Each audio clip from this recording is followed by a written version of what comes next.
Now, it's probably one of the biggest fights against marine litter in the country. Every third weekend in September, the Marine Conservation Society helps people to care for their coastline and free it from waste washing up on the shore. This year, the event takes place from the 16th to the 18th of September, and our reporter Nicole Ris will show you why it's important to get involved.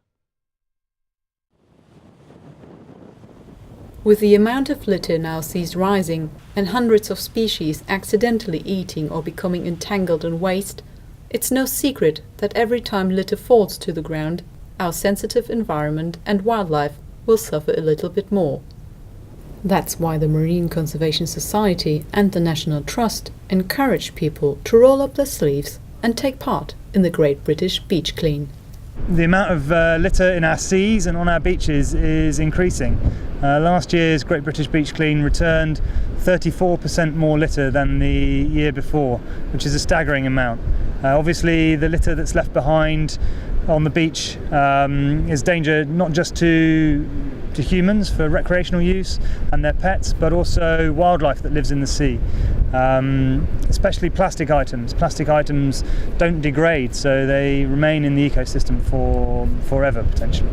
We find a lot of these tiny plastic pellets. They are also referred to as nurdles, or somewhat evocatively mermaid's tears, and they are the raw material that's used in plastic manufacturing.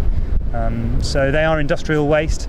They end up in the sea, they get eaten by fish, and then they're in the food chain. So yeah, they end up in the stomach of birds, and yeah, it's really, really bad news. But it's not only the plastic pellets that cause problems. There's obviously the danger of entanglement, so larger wildlife like seals and turtles. I'm sure people have seen quite disturbing images on the news.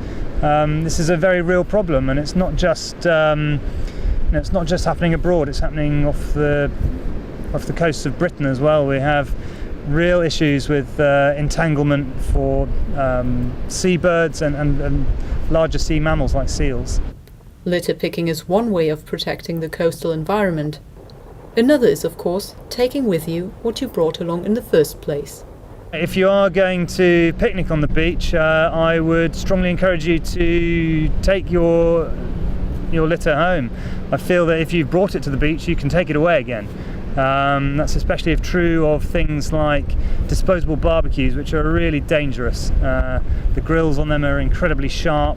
We have had a number of people who've had to go to hospital with cuts or with burns from those. But you know, the data that's been collected through Beachwatch and the Great British Beach Clean is designed to help change people's habits. So we find a lot of litter on the beach that's actually come through the sewage system. So it's things like cotton bud sticks and tampon applicators that, instead of people putting in the bin, have been flushed down the toilet and end up in the environment where they're doing damage to the wildlife.